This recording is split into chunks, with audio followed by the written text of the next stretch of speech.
Good evening, it's evening time. My name's Peter Chatfield and I've come along to do this for you, to allay some of your fears about Islam. I'm at the moment, if you're wondering why I'm laying like this, it's because I'm in a hospital bed and I'm facing death, certain death, quicker than, say, most of you out there, even though Allah subhanahu wa ta'ala knows best.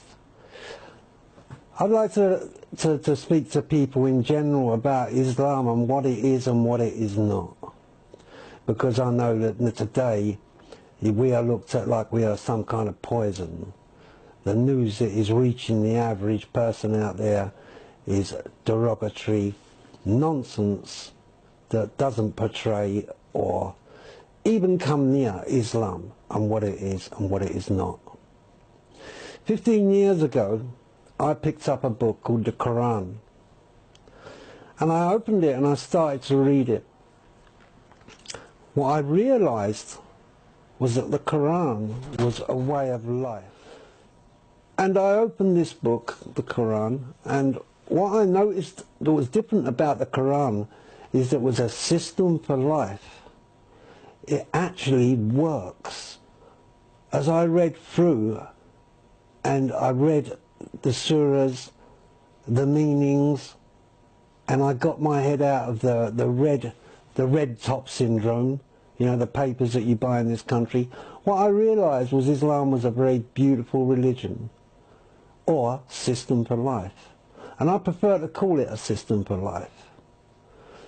When I picked up the Quran, I noticed in there that it was very straightforward reading. It was very light on the head, and as I adjusted to it, yes, I became Muslim. So I make no mistake about that. I see it talking to you tonight as a Muslim, and 15 years ago that gift was given to me.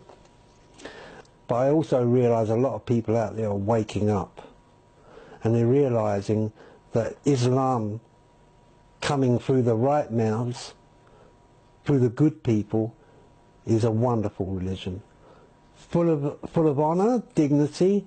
One thing that I got from when I became Muslim was my honour, my dignity, my way of life changed. I started to look after myself, very practical things.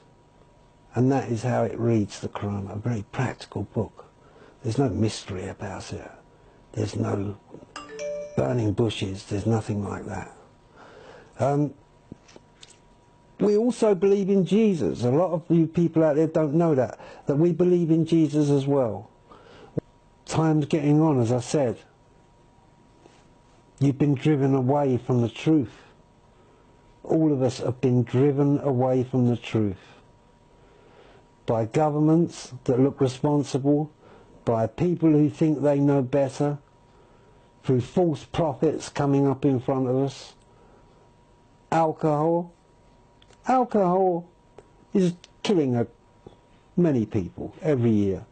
It's the great poison. It's killing so many people.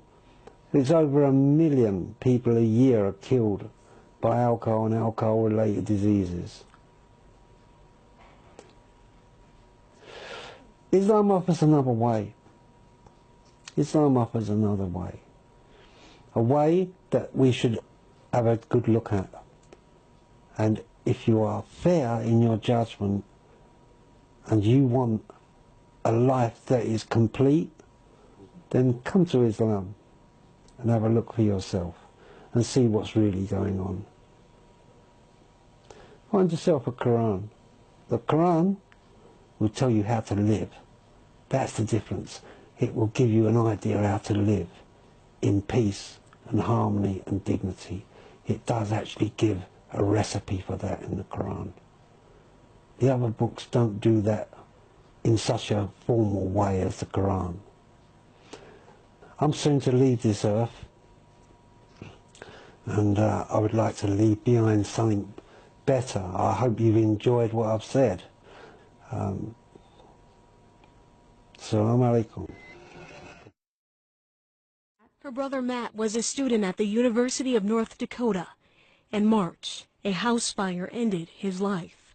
Matt was 21. He was very tender. From a little boy, he was always just, he had a huge heart. Good to see you.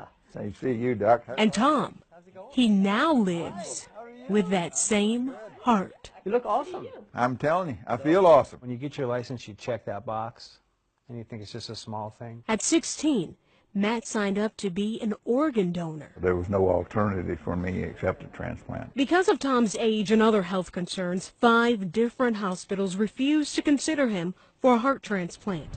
But the Mayo Clinic gave Tom a lifeline, putting him on a waiting list for a new heart. I am tickled that I am